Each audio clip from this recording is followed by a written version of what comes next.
Hello everyone, welcome back to our channel. Here are the next predictions for Beyond the Gates. The Beyond the Gates spoilers for Wednesday, October 29th, 2025 show Vanessa and Danny will have a disagreement. Danny likes to be in control, while Vanessa needs to clarify her priorities. Key points of Vanessa sends a clear message, letting Danny know her true priorities. Joey asserts dominance over Elon, reminding him of his place in their unholy alliance. Samantha's actions leave both of her fathers disappointed and sad. Isaiah stands at an emotional crossroads, contemplating a choice that could affect his future. A member of the Dupree family is put in a difficult position and asked difficult questions. The doors of Fairmont Crest closed in the middle of a seemingly peaceful afternoon, but the atmosphere in that luxurious neighborhood was thick with whispers, fragments of rumors, and decisions stretched to the point of distortion. In the eye of the storm was Vanessa, a woman who had just lost her old support and was clinging to a new light, dazzling, dangerous, and enchanting. She spoke of her priorities like a vow, like a signpost at a fork in the road, so that Danny would no longer be confused about the place of love, power, and freedom in her heart. But, ironically, when a person is still staggering under the weight of grief, are what they call priorities just a beautiful illusion to hide a wound that has not yet healed? When Vanessa looks at Joey, does she see the true nature of the leader of the Dark Empire? Or is she seeing the version she wants to believe, a shining example just when she needs a buoy of desire? Vanessa makes no secret of her hunger for power. She wants a seat at the table, not a place at the back. She wants a place at the poker table where the chips are not just money but secrets, favors, and promises never written down. Nicole understands the thin line between freedom and corruption. Danny understands the coldness of a mistake when it becomes a bondage. But neither realizes that Vanessa is walking toward the abyss with her eyes fixed on the bright sky ahead.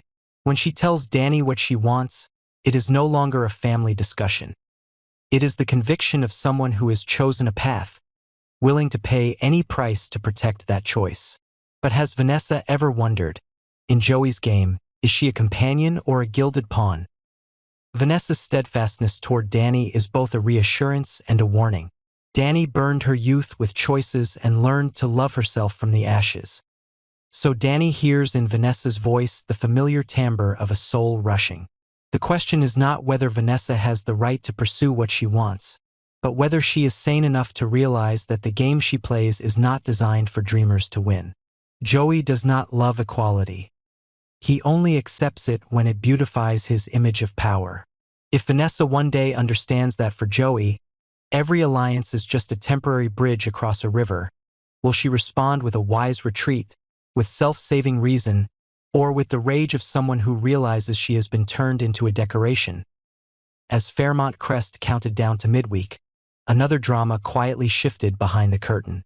Joey called out Elon's name as if to turn on the spotlight for the supporting character to take his place. Elon had long been considered the trump card in the unholy alliance, the one who knew too much, reached too deep. Why did Joey need to remind the city who was boss now? Was it the shadow of Doug's death still cast over the windows, and Jacob's footsteps echoing on the secret steps? As the son of the dead man began to piece together the evidence, was it time for Joey to clear the board, or did he just need a public humiliation to make the skeptics understand the rules of the game? Joey's ties to the law enforcement system were never loosened.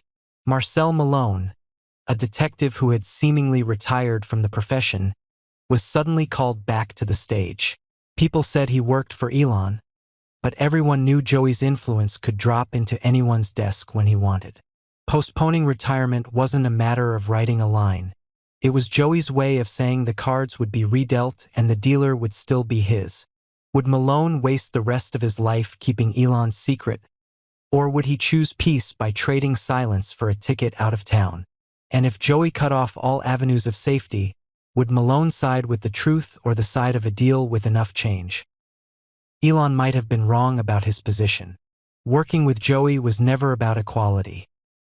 It was just the moment when two stitches overlapped before the stitches spiraled in the strongest direction. Now Elon felt a chill run down his spine as he realized his desk had other fingerprints. A new understanding may be reached by the end of the day, but what is that understanding if not a belated lesson in the hierarchy of power? Does Joey really need to kill Elon to assert himself? Or can he just drag Elon under a bright light and make him kneel to the rhythmic applause of fear? What is a more effective punishment in a city where honor is a combustible asset? In a seemingly small story arc that explodes faster than anyone could have imagined, Samantha becomes the name called in both family meetings and tabloids. A moment of tenderness with Nathan at Orphe Jean was enough to ignite the anger of three adults who had been through enough life to not believe in chance. June had a keen sense of danger. A spilled vanilla milkshake seemed like an overreaction but was the stark truth. She saw in Nathan a test her daughter should not subject herself to. Martin and Smitty didn't like tests. They had seen too many lives ruined by emotional experiments. How long could they stay angry, when their anger was only a superficial fear that Samantha was walking down an alley where the streetlights dimmed with each step? Samantha wasn't simply a reckless child. She was a woman learning to choose what made her alive, even if the price was long nights spent under the disappointed gazes of adults. Was she reenacting the mistakes of some time ago, as June feared, or was Samantha trying to rewrite the script with her own pen? If Martin and Smitty tighten their protective circle, will they inadvertently push her into a deeper darkness, where Nathan becomes the only open door? And if June, Martin, and Smitty agree to build a barrier, will they be sober enough to distinguish between protection and control, between love and denial of the mature voice of the girl they still think is immature? On a different but eventually intersecting orbit, Isaiah stands at a crossroads in his life. In recent days, he has heard Kat talk about Eva in the voice of someone who both loves and fears, wants to hold on and wants to let go. And those stories have become an emotional map leading him to a door. The decision to change one's life is not always a ticket to go far away.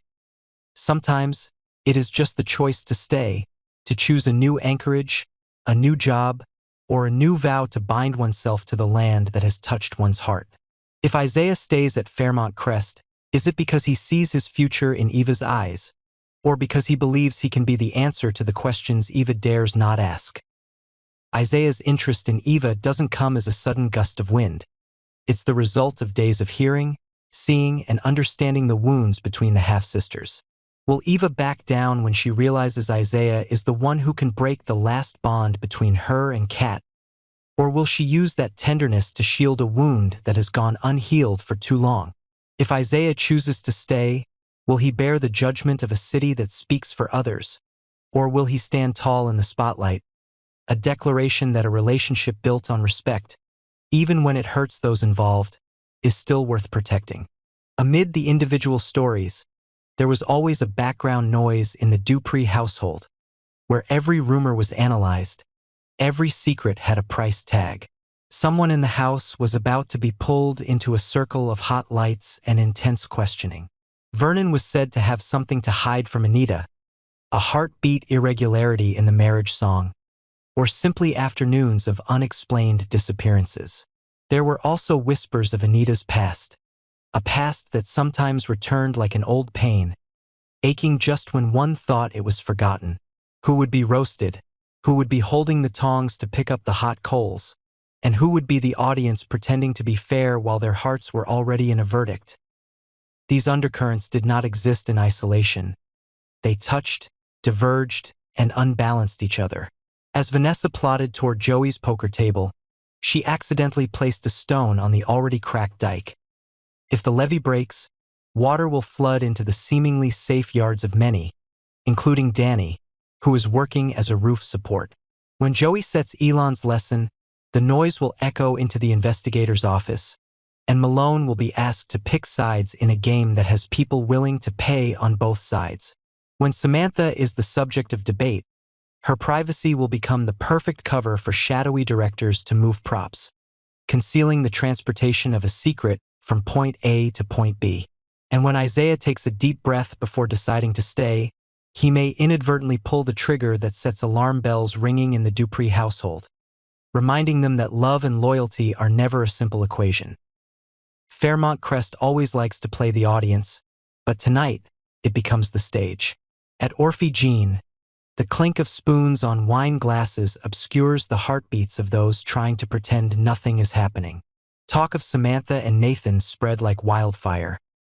People added and subtracted, but most agreed there was something grown-up had to do, even if no one dared say what. Meanwhile, in the other corner, the poker table had been newly covered with a black cloth.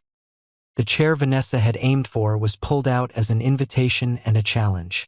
Joey showed up unannounced. He never needed an appointment to own the room. Elon arrived half a beat late, just long enough to understand that the scene had been carefully prepared without his presence. People said he came to negotiate, but what business is there when the other person just wants to show off? A touch on the shoulder, a smile that cut through the air, a seemingly harmless joke that contained a clear sense of order, were enough to establish that equality existed only in Elon's mind. While everyone looked at Elon, did anyone notice Vanessa sitting up straight, learning to hold her breath like a big player, and Danny standing a few feet away, stitching together an old memory, wondering if it was worth opening her mouth to say a word of remonstration? In the office of the investigation agency, Malone opened a drawer he had once carefully locked.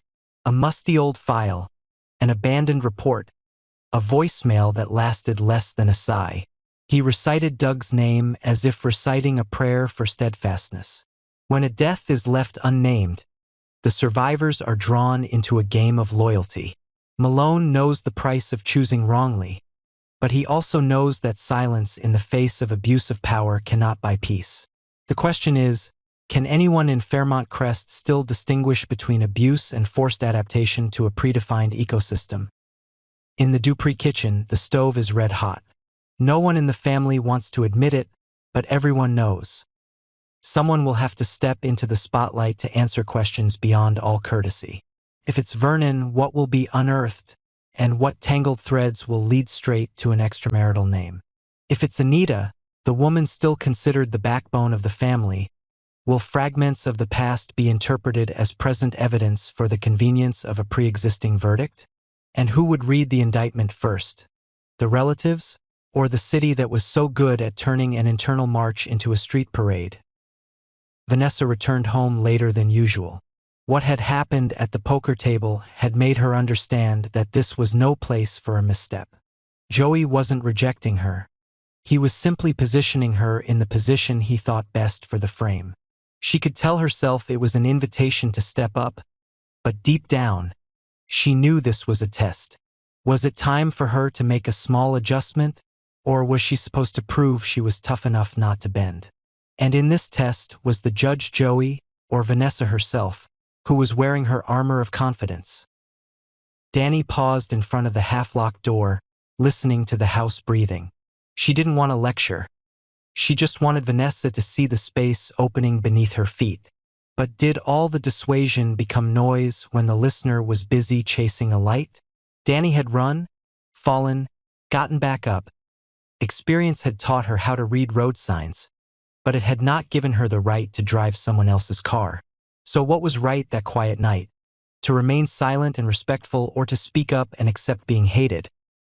While the adults debated abstract things like priorities, freedom, and discipline, the next morning, Samantha faced the very concrete consequences. Classes, part-time jobs, missed calls, and unanswered texts clouded over into a gray cloud, thickening with each frown from her family. Was Nathan really the threat her parents claimed? Or was he just a reflection of their fear of losing control? If Samantha had crossed the line, was it the stubbornness of a young heart, or the rigidity of the siege that made her believe the only way to break through was to breathe? Fairmont Crest did not change color overnight, but things like pecking orders, private grief, stubborn love, and the decision to stay or leave have shifted underground. Joey doesn't need to shout for the city to hear. He lets others tell it for him with their contortions.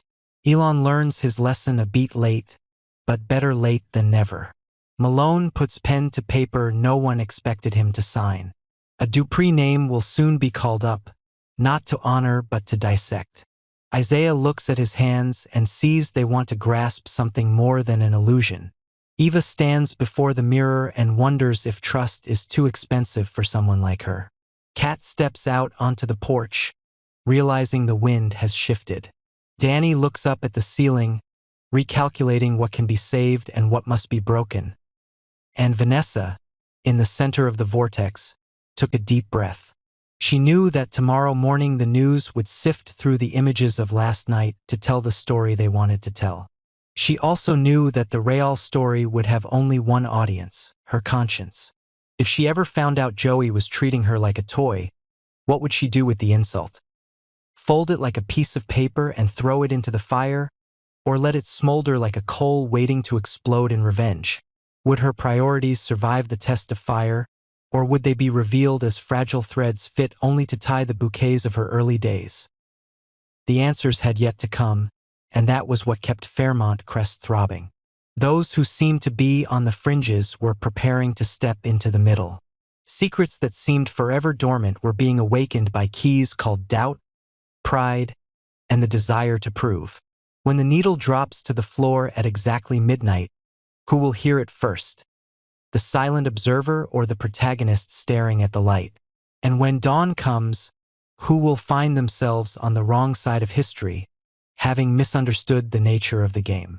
In this city, is there really anyone in power, or is power just a mask passed around, fitting one face for one season, then coldly falling off to fit another the next?